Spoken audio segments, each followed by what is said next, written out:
नमस्कार साथियों, राम राम खम्मा गणी। आज हम Kota open BA final year वालों के लिए आधुनिक विश्व का इतिहास SI06 के दो वीडियो देखेंगे। और फर्स्ट वीडियो के अंदर आपको अति महत्वपूर्ण प्रश्न मिलेंगे, तो आप इन प्रश्नों को रट लेना है। एग्जाम में जाने से पहले इस वीडियो को 2 से 3 बार देख लेना और आप चैनल को सब्सक्राइब कर देना और वीडियो को लाइक आप ज़रूर कर लेना। हमारा कोड रहेगा SI06 आधुनिक विश्व का इतिहास। ये बीए फाइनल ईयर वालों के लिए। और तो सबसे पहले देख लेते हैं इसका डिस्क्रिप्शन में क्या है। तो बीए फाइनल ईयर SI06 हमारा कोड है। और Kota open BA final year वालों के लिए ये हिस्ट्री ऑफ मॉडर्न वर्ल्ड है। 1453 से लेकर 1950 ईस्वी तक। ठीक है, अब क्वेश्चन नंबर 1 देख लेते हैं अपन। क्वेश्चन नंबर 1 क्या है कि 1453 की घटना का ऐतिहासिक महत्व स्पष्ट करना अपने को। 1453 तो 1453 ईस्वी में तुर्क सुल्तान मोहम्मद द्वितीय ने कॉन्स्टेंटिनोपल पर अधिकार कर लिया, जिससे बिजान्टिन साम्राज्य का अंत हुआ। ये घटना इतिहास में मध्य युग की समाप्ति है। किसने अधिकार किया था? तो सुल्तान मोहम्मद द्वितीय ने। कब किया था? 1453 ईस्वी में। ये कौन था? तुर्क था। ठीक है, कौन से शहर पर अधिकार किया था? कॉन्स्टेंटिनोपल पर अधिकार कर लिया था, जिससे बिजान्टिन साम्राज्य का अंत हो गया। ये घटना इतिहास में समाप्ति हुई और आधुनिक युग की शुरुआत का प्रतीक मानी जाती है। कौन सी घटना? ये वाली घटना। और ये न केवल राजनीतिक दृष्टि से महत्वपूर्ण थी, बल्कि सांस्कृतिक और धार्मिक रूप से युगांतरी थी। और इसके बाद यूरोप में पुनर्जागरण को बढ़ावा मिला और भौगोलिक खोजों की लहर चली। ये घटना इस्लामिक सत्ता के विस्तार की शुरुआत थी। इसी कारण 1453 ईस्वी को इतिहास में परिवर्तन तिथि मनाया जाता है। कब मनाया जाता है? 1453 ईस्वी में। ठीक है, तो ये प्रश्न आपको एग्जाम के अंदर देखने को मिलेंगे, इसलिए आप क्वेश्चनों को 3 से 4 बार देख लेना। क्वेश्चन नंबर हमारा 2 है, कॉन्स्टेंटिनोपल पर तुर्कों के अधिकार के क्या कारण थे? इन्होंने इस शहर पर अधिकार क्यों किया तुर्कों ने? मोहम्मद सुल्तान द्वितीय ने। कॉन्स्टेंटिनोपल अधिकार तुर्कों के अधिकार के कई कारण थे। सबसे पहले ये नगर और रणनीतिक दृष्टि से एशिया और यूरोप के बीच स्थित था। जैसे कि अगर कोई इंडिया पे अटैक करा तो सबसे पहले वो कहाँ उचित माना जाएगा? तो अगर ये इंडिया मान लो तो सबसे पहले अधिकार करेगा दिल्ली पे करेगा, क्योंकि वहीं से मेन शासन स्थापित होता है और वहीं से ही नियम और कानून बनते हैं। ठीक है, तो ऐसा तो यूरोप और एशिया के बीच स्थित था कौन सा शहर? ये शहर। ठीक है, तुर्कों ने यहाँ पर अधिकार किया था, जिससे इसे आर्थिक और सैन्य दृष्टि से लाभ मिलता था। दूसरा, बिजान्टिन साम्राज्य अत्यंत कमज़ोर हो सका था। बिजान्टिन साम्राज्य अत्यधिक कमज़ोर हो चुका था और आंतरिक कलह से जूझ रहा था, आंतरिक अंदर ही अंदर। और तीसरा, मोहम्मद द्वितीय एक महत्वाकांक्षी शासक था, जो अपनी इच्छाओं के लिए कुछ भी कर सकता था और वह अपने कॉन्स्टेंटिनोपल को अपनी राजधानी बनाना चाहता था। अगर वो भारत को राजधानी बनाना कौन सी शहर पे वो अधिकार करेगा? दिल्ली पे। ठीक है, और इसको राजधानी बनाना चाहता था। और चौथा, धार्मिक रूप से वह ईसाई धर्म का केंद्र था, जिससे मुस्लिम तुर्कों ने जीत कर इस्लामी प्रभुत्व स्थापित किया। आप चैनल को ज़रूर सब्सक्राइब कर लें और इसका सेकंड पार्ट आएगा तभी आपको इसकी नोटिफिकेशन मिल जाएगा। और आप एक बात ध्यान रहे कि इस जो क्लास की जो PDF है आप टेलीग्राम से प्राप्त कर लेना। मैं इसकी जो PDF की जो टेलीग्राम की लिंक है मैं वो डिस्क्रिप्शन में दे दूँगा और वहाँ से आप डाउनलोड कर लें। द माइंड जी के हमारा चैनल, आप चैनल को ज़रूर सब्सक्राइब कर लें और वीडियो को आप लाइक ज़रूर करना। और क्वेश्चन नंबर 3 देखते हैं, बिजान्टिन साम्राज्य के पतन की घटना है, उसका प्रभाव समझाना पड़ेगा। बिजान्टिन साम्राज्य पतन धीरे धीरे हुआ था। 11वीं सदी के बाद से ये साम्राज्य लगातार तुर्क आक्रमणों से कमज़ोर होता गया। क्रूसेड युद्धों के दौरान, क्रूसेड मैंने हाईलाइट कर रहा है, क्रूसेड युद्धों के दौरान इससे पश्चिमी ईसाइयों से भी मदद नहीं मिली थी। किससे भी? पश्चिमी ईसाइयों से मदद नहीं मिली थी। और 1246 ईस्वी में चतुर्थ कौंसिल ने कॉन्स्टेंटिनोपल को लूटा और जिससे साम्राज्य का बहुत कमज़ोर हुआ। अतः 1453 ईस्वी में तुर्कों द्वारा विजय प्राप्त होने से इसका पूर्ण अंत हो गया। इसका प्रभाव ये हुआ कि ईसाई दुनिया का एक बड़ा सांस्कृतिक केंद्र नष्ट हो गया और विद्वान यूरोप की ओर पलायन कर गए, जिससे कि दुर्भाग्यपूर्ण जिसके पुनर्जागरण को बल मिला। ठीक है, क्वेश्चन नंबर 5 है, मोहम्मद द्वितीय की रणनीति और युद्ध नीति का विश्लेषण करना। अपने को ये क्वेश्चन वेरी वेरी इंपॉर्टेंट है। ये क्वेश्चन कई बार एग्जाम में आ चुका है। ये क्वेश्चन 5 नंबर क्वेश्चन है, ये कम से कम 3 बार 2021 में आ चुका है, 2019 के अंदर और 2022 में क्वेश्चन ये आ चुका है। ठीक है, तो इस क्वेश्चन को आप 3 से 4 बार देख लेना अच्छे से। मोहम्मद द्वितीय, जिसे कि मोहम्मद फातिह कहा जाता है, मोहम्मद फातिह क्या नाम है? मोहम्मद फातिह भी कहा जाता है। ये कुशल रणनीतिकार और महत्वाकांक्षी विजेता था, जिससे कॉन्स्टेंटिनोपल को जीतने के लिए दीर्घकालीन योजना बनाई थी। इसने योजनाएं बनाई थी इस शहर को जीतने के लिए, किसने? मोहम्मद द्वितीय ने। और उसने विशाल तोपें बनवाई। भारत के अंदर सबसे पहले जो तोपों का जो प्रचलन प्रथा शुरू किसने की थी? तोपों को चलाना सबसे पहले शुरू की थी अकबर ने। कौन शासक ने? अकबर ने, ठीक है। पानीपत के युद्ध से हमें बनाई और किले की दीवारों को ध्वस्त करने के लिए उन्हें प्रयोग किया गया। उसने समुद्र से भी घेराबंदी की जिससे कि बिजान्टाइन साम्राज्य को कोई सहायता नहीं मिल सकी। उसने कूटनीतिक रूप से यूरोपीय ताकतों को निष्क्रिय रखा और उसकी रणनीतिक धैर्य साहस के कारण ये कठिन किला अंत्यतः तुर्कों के अधीन हो गया। अब क्वेश्चन नंबर 7 देख लेते हैं अपन। तुर्क साम्राज्य के विस्तार में 1453 की घटना की भूमिका क्या थी? तुर्क साम्राज्य के विस्तार हुआ था 1453 के अंदर जो घटना हुई थी बिजान्टाइन शहर, तो कॉन्स्टेंटिनोपल जो राजधानी बनाई थी उसकी घटनाएं क्या थी? उसके घटना की भूमिका अपन को बतानी है। 1453 ईस्वी में कॉन्स्टेंटिनोपल की विजय तुर्क साम्राज्य के इतिहास में निर्णायक मोड़ थी। इससे तुर्कों ने यूरोप में स्थायी उपस्थिति बना ली। कॉन्स्टेंटिनोपल को राजधानी बनाकर उन्होंने इसे इस्लामी संस्कृति का केंद्र बनाया। ये विजय ओटोमन तुर्कों के गौरव का प्रतीक मानी जाती है। कौन से गौरव का प्रतीक मानी जाती है? ओटोमन तुर्कों के गौरव का प्रतीक मानी जाती है। इससे प्रेरणा पाकर उन्होंने बाल्कन, क्या नाम है? बाल्कन और दक्षिणी पूर्वी यूरोप तक विस्तार किया। बाल्कन और दक्षिणी पूर्वी यूरोप तक विस्तार किया। ये विजय तुर्कों के आत्मविश्वास और शक्ति का प्रतीक बनी और आगे चलकर उन्होंने लगभग 3 शताब्दियों तक यूरोप के हिस्सों पर राज किया। अब क्वेश्चन नंबर 7 देख लेते हैं अपन। कॉन्स्टेंटिनोपल के पतन का आर्थिक और सांस्कृतिक प्रभाव क्या थे? कॉन्स्टेंटिनोपल के पतन का आर्थिक और सांस्कृतिक प्रभाव क्या पड़े थे? 1453 में कॉन्स्टेंटिनोपल के पतन से यूरोपीय व्यापार मार्ग के नियंत्रण में आ गए और जिससे थलीय व्यापार बाधित हुआ। थलीय कैसे?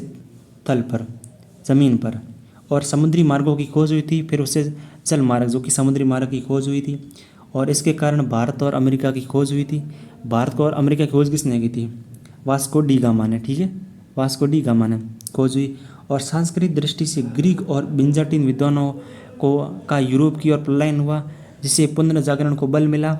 शास्त्रीय ग्रीक साहित्य यूरोप में पहुंचा। ये घटना इस्लामिक कला स्थापत्य शैली के फैलाव का कारण बनी है। अगर आप इंस्टाग्राम को ज्वाइन करना चाहते हो तो कर लीजिए यहाँ से। किस प्रकार कॉन्स्टेंटिनोपल के पतन के पुनर्जागरण को प्रभावित किया है? किस प्रकार के कॉन्स्टेंटिनोपल के पतन के पुनर्जागरण को प्रभावित किया है? तो 1453 कॉन्स्टेंटिनोपल के पतन के बाद ग्रीक विद्वान पश्चिमी यूरोप भाग गए थे और उन्होंने अपने साथ ग्रीक पांडुलिपियाँ, ज्ञान और दर्शन की परंपरा भी लाए। इससे इटली और फ्रांस जैसे देशों में पुनर्जागरण की लहर तेज हुई। उन्होंने मानववाद, कला, विज्ञान और साहित्य के क्षेत्र में योगदान दिया। शास्त्रीय ग्रीक विचारों का पुनः अध्ययन हुआ और आधुनिक विज्ञान की सोच को बल मिल गया। अब क्वेश्चन नंबर 9 देख लेते हैं। इस्लामी दुनिया के लिए 1453 का क्या महत्व था?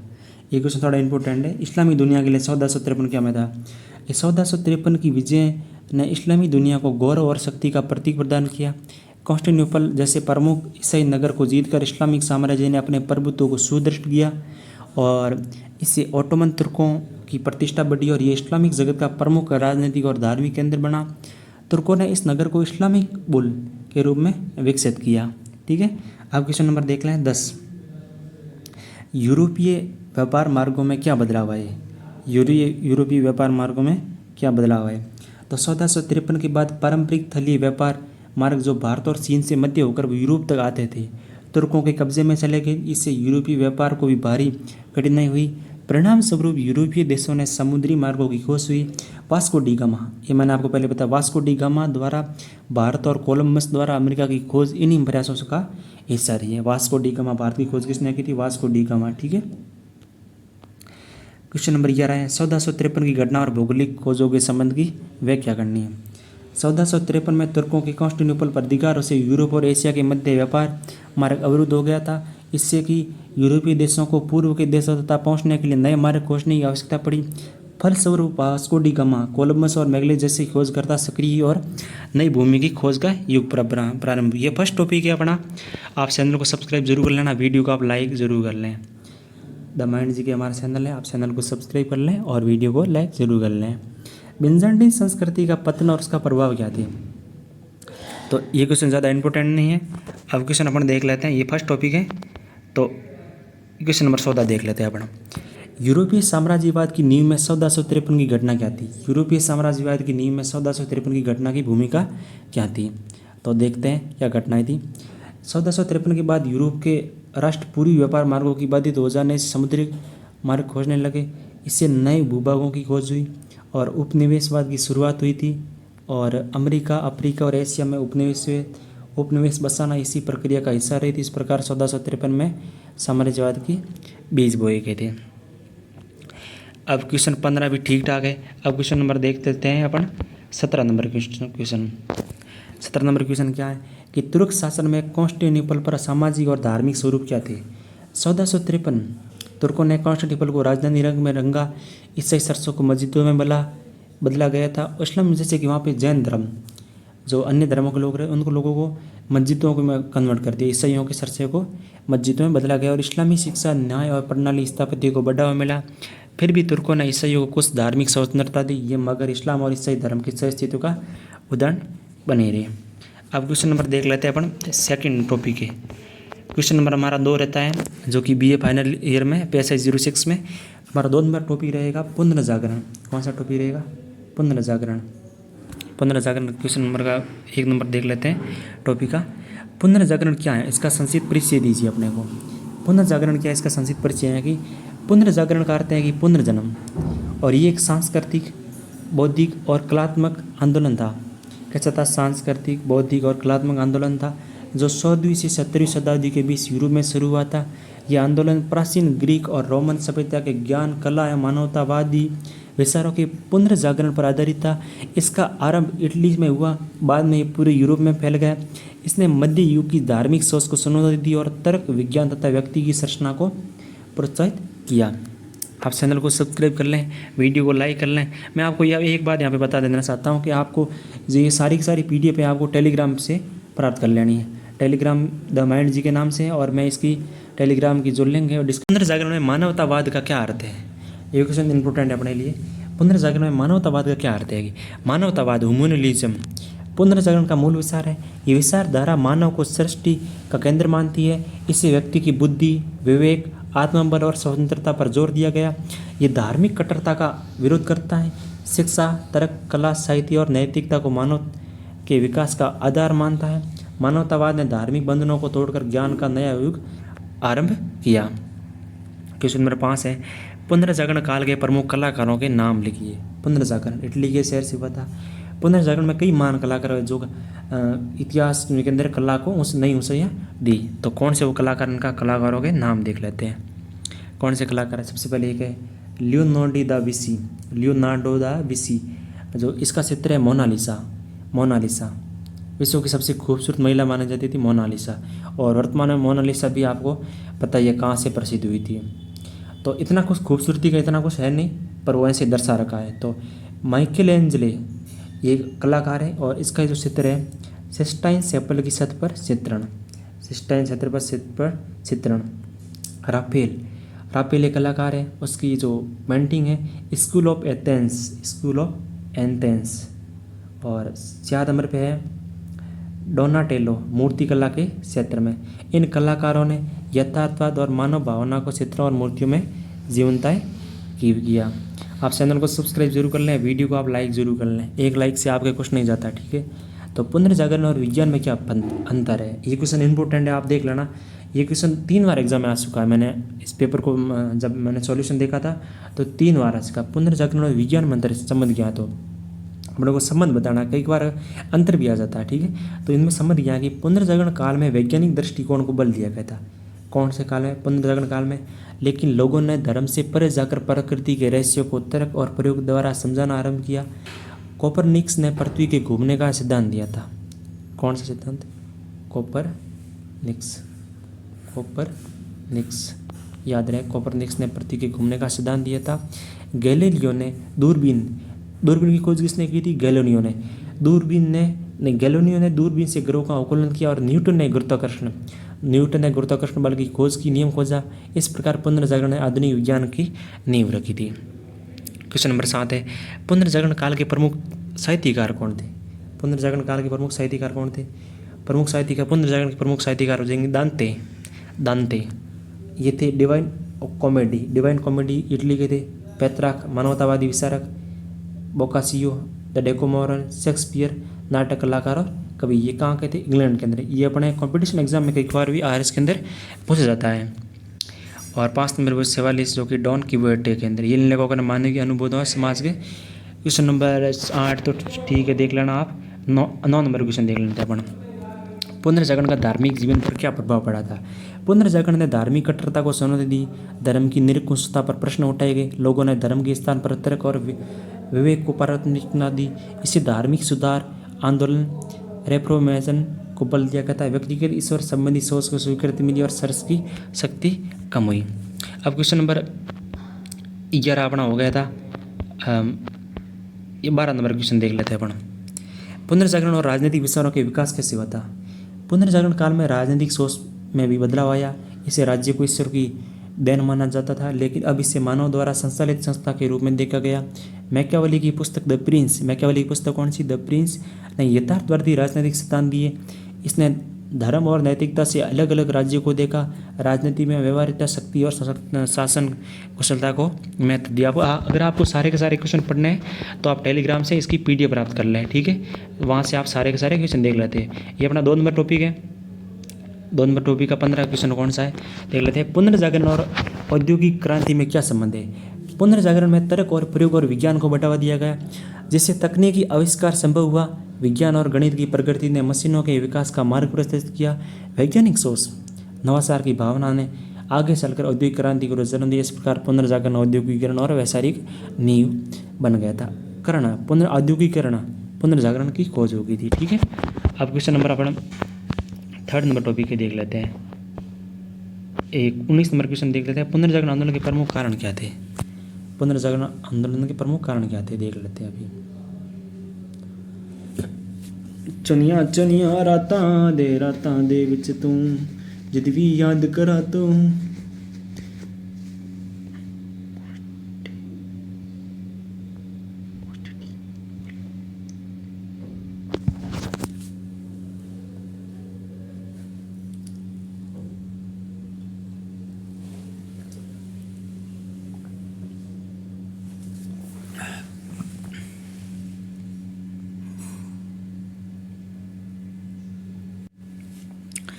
पुनर्जागरण के कारणों में शामिल कौन थे?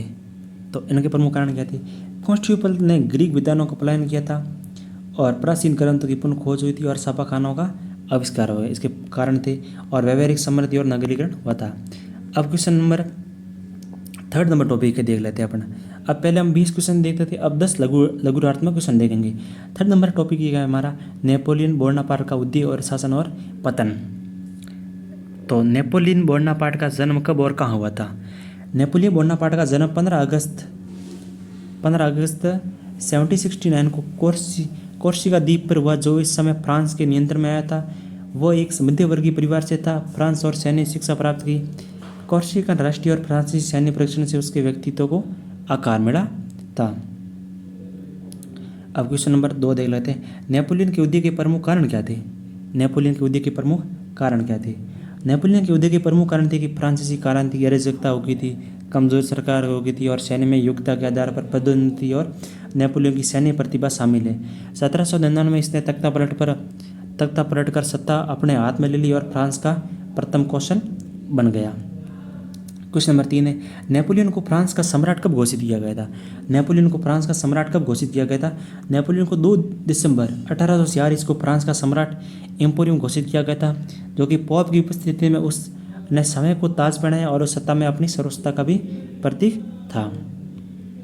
नेपोलियन की घरेलू नीतियों की विशेषता क्या थी? नेपोलियन की घरेलू जो नीतियों की विशेषता क्या थी? नेपोलियन ने प्रशासनिक सुधार किए। नेपोलियन कोड लागू किया, शिक्षा प्रणाली को संगठित किया, बैंक ऑफ फ्रांस की स्थापना की, धार्मिक समझौता किया और उसकी नीतियाँ स्थिति और एकता लाने वाली थी। नेपोलियन कोड क्या था? नेपोलियन कोड उसने एक योजना चलाई थी। नेपोलियन कोड जिसे सिविल कोड भी 1846 कहते हैं, सिविल कोड 1846, ये एक कानूनी प्रणाली थी जो समानता, संबंधी के अधिकार, विवाह और उत्तराधिकार को स्पष्ट करती है। ये कानून कई यूरोपीय देशों की कानूनी प्रणाली पर प्रभावशाली रहा था। वाटरलू का युद्ध कब और किसके मध्य हुआ था? वाटरलू का युद्ध 18 जून 1815 को हुआ था। बेल्जियम की वाटरलू नेपोलियन और ब्रिटिश सेनापति ड्यूक ऑफ वेलिंगटन के नेतृत्व में ब्रिटेन तथा फ्रांस की सेनाओं के मध्य हुआ। तो कौन सेना? ब्रिटेन और फ्रांस की सेनाओं के मध्य हुआ था। ये युद्ध नेपोलियन की निर्णयकार हुई थी। ठीक है, नेपोलियन को द्वितीय बार कहाँ निर्वासित किया गया था? नेपोलियन को वाटरलू के हार के बाद 1815 में अंटार्कटिक महासागर के सेंट हेलेना द्वीप में निर्वासित किया गया, जो 1821 में इसकी मृत्यु हो गई थी। नेपोलियन की शिक्षा प्रणाली की अपने को विशेषता बतानी है, तो इसकी क्या प्रणाली थी शिक्षा प्रणाली? तो इसकी विशेषता देख लेते हैं। नेपोलियन राज्य द्वारा संचालित विद्यालयों की स्थापना की, तकनीकी और शिक्षा को बढ़ावा दिया गया और सैनिक और अधिकारियों के लिए विशेष प्रशिक्षण संस्थान शुरू किए थे। शिक्षा और अनुशासित व्यावसायिक बनाया गया। ठीक है, तो अब क्वेश्चन नंबर आगे देखते हैं। 8 नंबर क्वेश्चन, 9 नंबर 8 नंबर हो गया, 9 नंबर देख लेते हैं। नेपोलियन ने यूरोप में किन क्षेत्रों को जीत लिया था? नेपोलियन ने इटली, जर्मनी और ऑस्ट्रेलिया, स्पेन और पोलैंड सहित कई भागों पर नियंत्रण कर दिया। कौन से? Napoleon Italy, Germany, Australia, Spain, Poland सहित कई भागों पर नियंत्रण कर दिया था। वह यूरोप में फ्रांस की सत्ता और क्रांतिकारी विश्व का विस्तार करना चाहता था। नेपोलियन के पतन के प्रमुख कारण क्या थे? वेरी इंपॉर्टेंट क्वेश्चन है, वेरी मोस्ट इंपॉर्टेंट क्वेश्चन है ये मोस्ट इंपॉर्टेंट आपको एग्जाम के अंदर देखने को मिल सकता है, तो इसलिए आप इस पर मैंने स्टार लगा लिया। नेपोलियन के पतन के कारण से रूस अभियान की विफलता, महाद्वीपीय नाकेबंदी नीति की असफलता और यूरोपीय शक्तियों का संतुलन, संयुक्त विरोध और उसकी सैन्य महत्वाकांक्षा शामिल थी। वाटरलू की हार ने उसके शासन का अंत कर लिया था। अब क्वेश्चन नंबर हमारा जो टॉपिक है औद्योगिक क्रांति के कारण और प्रभाव, इसके परिणाम। तो अब की इस टॉपिक के अपन क्वेश्चन देख लेते हैं। औद्योगिक क्रांति क्या थी? औद्योगिक क्रांति 18वीं शताब्दी के मध्य इंग्लैंड से शुरू हुई थी। ये एक आर्थिक सामाजिक परिवर्तन की प्रक्रिया थी जिसमें उत्पादन के तरीके हाथ से मशीनों की ओर स्थानांतरित हुए थे। उसने मानव समाज को कृषि आधारित व्यवस्था से औद्योगिक और नगरीय व्यवस्था की ओर मोड़ा और उसका प्रभाव संपूर्ण विश्व पर पड़ा था। औद्योगिक क्रांति की शुरुआत सबसे पहले किस देश से हुई थी? ये क्वेश्चन इंपॉर्टेंट है। सबसे पहले शुरुआत हुई थी इसकी इंग्लैंड से। कब हुई थी? 1760 से इस आसपास हुई थी। इसके लिए इंग्लैंड में उपयुक्त आर्थिक संसाधन, व्यापारिक उपनिवेश और निवेश की सुविधा और राजनीतिक स्थिरता और तकनीकी नवाचार मौजूद थे। औद्योगिक क्रांति के प्रमुख कारण क्या थे? तो इसके कारण देख लेते हैं। वैज्ञानिक आविष्कार हो गए, जैसे कि स्प्रिंग जर्नी है, भाप इंजन है। इंग्लैंड की राजनीतिक स्थिरता हो गई, उपनिवेशों में प्राप्त कच्चा माल प्राप्त होने लगा था। पूंजीवाद का विकास हो गया था, बैंकिंग और व्यापार का विस्तार हो गया। जिन कारणों से क्रांति को बढ़ावा मिला। आप चैनल को सब्सक्राइब जरूर कर लें और वीडियो को लाइक जरूर करना ना भूलें। ये क्वेश्चन इंपॉर्टेंट है, आपको अति लघुआत्मक या दीर्घत्वात्मक में देखने को मिल सकते हैं। स्पिनिंग जेनी क्या था? इसके क्या प्रभाव पड़ा था? स्पिनिंग जेनी एक कपड़ा बुनाई की मशीन थी जिससे जेम्स हरग्रीव्स ने 1767 में आविष्कृत किया था। इससे एक साथ कई धागे तैयार किए जाते थे। इसी से उत्पादन में तेजी और कपड़ा उद्योग को तेजी से विकास हुआ था। भारत के अंदर सबसे ज़्यादा उत्पादन सूती वस्त्रों का उत्पादन होता है। भाप इंजन के विकास का श्रेय किसे दिया जाता है? तो जेम्स वाट को इसका श्रेय दिया जाता है। 1769 में प्रभावित भाप इंजन को तैयार किया था और जिसका उत्पादन खनन और परिवहन और कपड़ा उद्योग में बड़े पैमाने पर हुआ था। ये औद्योगिक क्रांति का मूल आधार माना जाता है। क्वेश्चन नंबर 6 है, औद्योगिक क्रांति के सामाजिक प्रभाव क्या थे? तो नगरीकरण बढ़ा था, मध्य वर्ग का उदय हुआ था, श्रमिक वर्ग की स्थिति बिगड़ी थी और महिला और बच्चों का शोषण हुआ था। क्वेश्चन नंबर 7 है, औद्योगिक क्रांति का श्रमिक वर्ग पर क्या असर पड़ा? तो श्रमिक वर्ग को अत्यधिक श्रम, कम वेतन, खराब कार्य स्थिति और लंबे कार्य समय का सामना करना पड़ा। बाल श्रम और स्त्री श्रम का शोषण हुआ, जिससे मजदूर आंदोलन और यूनियनों की नींव पड़ी थी। औद्योगिक क्रांति से परिवहन और क्षेत्र में क्या परिवर्तन आए थे? भाप से चढ़ने वाली रेलगाड़ियाँ, जहाज़ों का विकास हुआ, जिससे व्यापार, माल ढुलाई और यातायात में क्रांति आ गई और यात्रा की गति, दूरी से अभूतपूर्व परिवर्तन आया। क्वेश्चन नंबर 9 है, औद्योगिक क्रांति के परिणाम स्वरूप कौन सी आर्थिक प्रणाली का विकास हुआ था? पूंजीवाद का विकास हुआ था, जिसे उत्पादन में साधन निजी स्वामित्व थे और मुनाफे के उद्देश्य से उत्पादन किया गया था। इन उद्योगपति और व्यापारिक वर्ग का भी वर्चस्व बढ़ा। अब क्वेश्चन नंबर 10 देख लेते हैं। औद्योगिक क्रांति के दीर्घकालीन क्या प्रभाव थे? दीर्घकालीन प्रभाव आधुनिक उद्योगों की स्थापना, शहरीकरण, वैज्ञानिक सोच का प्रसार और व्यापार संघर्ष, उपनिवेशवाद का विस्तार हुआ। श्रमिक अधिकारों की लड़ाई शामिल है। इससे आधुनिक विश्व के आर्थिक ढांचे की नींव रखेगी। अब आगे जो भी टॉपिक होंगे अगले वीडियो के अंदर देखेंगे, तो आप इसलिए आप चैनल को सब्सक्राइब कर लें, वीडियो को लाइक कर लें और आप टेलीग्राम को ज्वाइन जरूर कर लें। वहाँ से पूरी की पूरी आप 2-3 PDF आएगी या वहाँ से आप PDF प्राप्त कर लें। तो इसलिए आप वीडियो को लाइक ज़रूर कर लें। तो मिलते हैं अगले वीडियो में। आप अगला वीडियो आते जरूर देखिएगा, उसके अंदर भी इंपॉर्टेंट क्वेश्चन होंगे। जय हिंद, जय भारत।